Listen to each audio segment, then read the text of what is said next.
Hello. In this video, I want to tell about how to build responsive layouts in Flutter and how those layouts are built and what are physical and logical pixels on mobile devices and what kind of pixels Flutter is using. So let's first start with what is pixel on mobile devices. So we currently have phones of different sizes and resolutions, and Flutter itself also uses pixels. So what kind of pixels are they? Are those physical pixels that are resolution, or are those pixels related to size of the phone in some way? So let's find out. First of all, we need to understand the difference between physical and logical pixel. In our world, in each phone has logical pixels and it also has physical pixels. So really the screen resolution that you see advertised for the phones is a number of physical pixels. And each device also has some number of logical pixels, but generally amount of logical pixels is almost the same between devices. So why do we need that system? Well, because if we didn't have such a system, then if a new device with a higher resolution, when a new device with a higher resolution came out, the images and the elements in applications would become much smaller compared to a previous phones. That's why we have such an abstraction of logical pixels. So element sizes in applications are the same between phones that have various physical resolution. And also, one logical pixel in Flutter occupies roughly 1/38th of a centimeter of physical device screen. So there are, you could also say that there are 96 Flutter pixels per inch of the physical screen of your device. And the Flutter has this variable that is called devicePixelRatio. That is a number of physical pixels for each logical pixel. But Flutter obtains that value from hardware properties of the phone, and we don't really want to use physical pixels for building applications in Flutter because this device pixel ratio can be significantly inaccurate, and we can't really rely on this variable. So we need to build our Flutter applications using logical pixels. So just for an example, let's look at logical and physical pixels of iPhone. As you can see, iPhone 4 had 320 logical pixels of width and 480 pixels of height. But it actually had 2 times more physical pixels, and that is why we have a saying that like 2x resolution. That means that for each logical pixel we have 3 physical pixels. And if you look, for example, at iPhone X, it has a 3x resolution, meaning that for each logical pixel we have 3 physical pixels. And we also can notice that the devices stayed almost the same amount of logical pixels in width, but they largely grew in amount of logical pixels in height. So iPhone 4 had once again 320 logical pixels, and iPhone XR has 414 logical pixels of width, and that is almost the same. However, if you look at the height, then iPhone X has almost 2 times more logical pixels as iPhone 5, for example. And this is what we really need to account for when building our applications. That devices are almost identical in width, and largely vary in height. And let's look at a practical example. If we try to display a container of width of 320 pixels and of height 468 pixels, then on iPhone 5 that container will occupy almost all space on the screen. And on iPhone X we will have padding right here and a lot of empty space right here at the bottom and at the top. So now we'll return back to the logical pixels and physical ones, but now let's talk about how Flutter layout is built. So let's first look at a simple example. We have a widget of width 200 pixels and of height 200 pixels. So if we try to render this widget on the screen, what we will see? Of course, simple logic tells us that we'll probably see what is on this picture. And let's find out what we'll see for real. And this is what the result will actually be. And now let's try to find out why is this happening. And here we encounter three main concepts of built-in Flutter layouts. First concept is that constraints go down, second one is sizes go up, and the third one is that parent sets position. It might be hard to get like what this means, and that's why we'll look at an example. So we have this example. You can try. I took an example from an official Flutter documentation. So we have a sized box here. You can think of it as a parent container with 300 pixels in width and 85 pixels in height.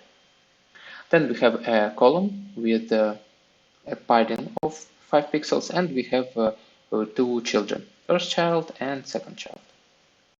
Let's now try to understand how layout is built for these simple widgets. First of all, size box, which is our parent,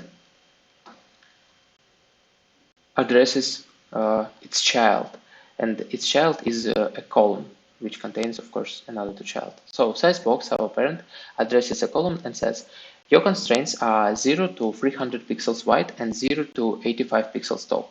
What size will you be? So the parent is providing the constraints for the child.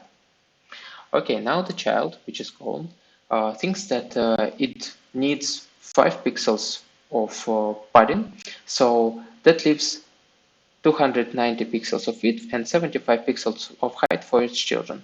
Now it asks its first child, hey first child, you must be from 0 to 290 pixels wide and 0 to 75 pixels tall. So once again, parent provides constraints for its children.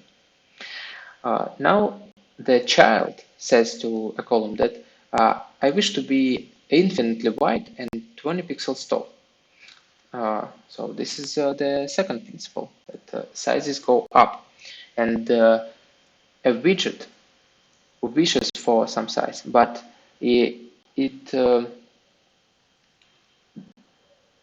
but the final conclusion about the widget size, it's still on the parent. So here, first child tells to its parent that I wish to be infinitely wide and 20 pixels tall, but its parent addressing the constraints and understand that the child can't be infinitely wide. And the parent says like, due to constraints, I can only give first child 290 pixels of width instead of requested infinite pixels and width. And I can also give it the 20 pixels of height that were requested. Now our column parent sees that it needs 5 pixels of padding for itself, 290 pixels of width for its first child, and 20 pixels of height for its first child. And it understands that the constraints are now 0 to 290 pixels wide and 0 to 55 pixels tall, because that's what's left. And the second child tells column that it wishes to be 140 pixels wide and 30 pixels tall. Okay, column accepts it, which is the parent of our children, and sets the position for its children. So it positions the children within itself. After that, the column has requested the sizes of all its children, and it now have set position for its children, and it now can determine its size and provide its size to the size box, which is the parent of the column. So it says to it, hey parent, I've decided that my size is going to be 300 pixels wide and 60 pixels tall. And this is how the Flutter layout is generally built. So what we can come to conclusions from these layout principles. And the first conclusion is that a widget can decide its own size only within the constraints given to it by its parent. So the widget cannot be any size it wants. A second conclusion is that a widget can't know and doesn't decide its own position in the screen. And that means that parent sets positions for its child widgets. And the third conclusion is that really each widget is dependent on its parent size and position, and its parent dependent on their parent, and so on and so forth. And what it really means is that we can't really understand what is happening in our layout without looking at the layout tree as a whole. Let's now go back to an example and try to understand what is happening here. So Material App provides the constraints for its container, which are device's width and device's height. And container wishes to be 200 pixels of width and 200 pixels of height. It says it to its parent, which is Material App, but Material App wants its first child to occupy the whole screen. So it ignores a size which container had wished for, and makes it so container occupies the whole size of the screen. But now if we look at another example, here is everything is almost the same, but the container is wrapped into an align widget. Now Material App passes constraints to an align widget passes constraints to its container wishes to be of this width and this height, and align remembers it and positions the container within itself here. And after that, align addresses Material App and tells it that it wants to be of a certain size, and its children have so-and-so positions inside it. And Material App makes it so align occupies the whole screen, but a child widget is correctly positioned and occupies 200 pixels of width and 200 pixels of height as it first wished. Let's now look at another example, and here constraints are passed down from the device, and so this container should have a maximum width of device width and maximum height of device height. So first container is wishing for a padding of 20 pixels, and the container inside it wishes for width of 30 pixels and height 30 pixels. So after all the calculations, we can see that a total width of this container will be 50 pixels, and also total height will be 50 pixels. And then we will see a widget size 50 to 50 in this at the center of the screen. Now let's look a bit more at how constraints work. And here we provide additional constraints with box constraints that we say that a minimal width and height is 70 pixels, and the maximum width and height is 150 pixels. And if we want to position container with the width and height of 10 pixels, then a parent of its container will still decide for it to be a 70 pixels width and 70 pixels height, whilst ignoring a desired size of the container itself. And another example, if we try to render a container with 1000 pixels in width and height, then it will still be rendered at maximum of 150 pixels width and height. Because, of course, a child can only wish for its size to be a certain way, but a parent determines a final size of its children. Now, how can we build responsive apps with Flutter? And I try to elaborate what I mean by responsiveness here. So let's go back to an example we had earlier when we rendered a widget on iPhone 5 and iPhone X. We can see that the widget of the same size on both phones, but it occupies relatively different amount of space on both devices. So what if I wanted to render a widget which will be 60% in height and 80% in width?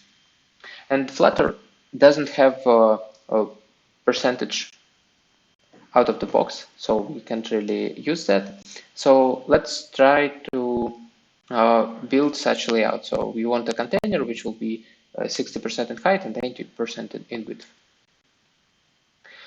Of course, we can try to do this with the flex layout. So we use a column and we tell that we want empty space here and empty space here, which should be 20%. Then we want 60% for a widget, and also we want to add a row which will have 10% empty here, 10% empty here, and 80% filled with our widget. So with this piece of code, we can get a widget which will occupy relatively the same amount of space on any device. Now let's add some text to our widget, and what happened? A widget collapsed on itself, and instead of occupying the whole space, we can now see that it only occupies space around the text. So why it has happened? Well, this is because we have used a flexible widget, and our flexible widget has two types of FlexFit. FlexFit loose, which is the default value, means that the child can be at most as large as the available space, but it is allowed to be smaller. So that's what happened here. Our child could be larger, but all of its contents can be shrinked into this small container, and that is why it has happened. So this is why this container have become so small. So if you want our child to occupy all the available space, we should use FlexFit.tight for its fit value. So if we add FlexFit.tight, then we can see that our widget grew and occupied the whole space available for its row. Now we can replace our flexible widget with FlexFit.tight with an expanded widget, which is actually the same as flexible widget with FlexFit.tight. But we still need to figure out how to also make our container 80% in height, and there's still quite some code to write for it to work as we want, and I just want to share some thoughts. So we still need to think how to make our container grow in height, so that's some more code, and we might also want to think about scaling our text relatively to the size of the screen. And this is also hard and hard to do with the basic widgets. And there are also quite a lot of code for such simple layout. As you can see, this is a really simple widget, and you already have like 15 lines of code. So at last, I want to share with you a method of using percentages in Flutter.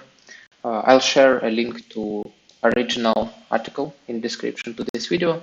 So what we can basically do is we can find out how many logical pixels in width and height there are, and just divide the number of those pixels by 100, and we will get 1% of device's width or 1% of device's height. And we can initialize this SizeConfig somewhere at the start of our app, and we can then use its values to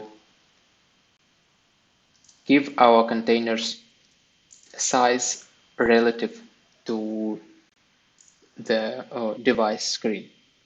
So here with just 5 lines of code, we accomplish what we set to do initially. So we now have a widget of 60% in height and 80% in width, and we had even placed text inside it. We can also extend this SizeConfig, like we could add font sizes to it that are relative to the screen sizes, or for example, we could teach SizeConfig for to account for safe area on different devices, so our widgets displayed correctly on fonts with different safe area size. And this is it. That's all that I wanted to share with you, and thanks for watching.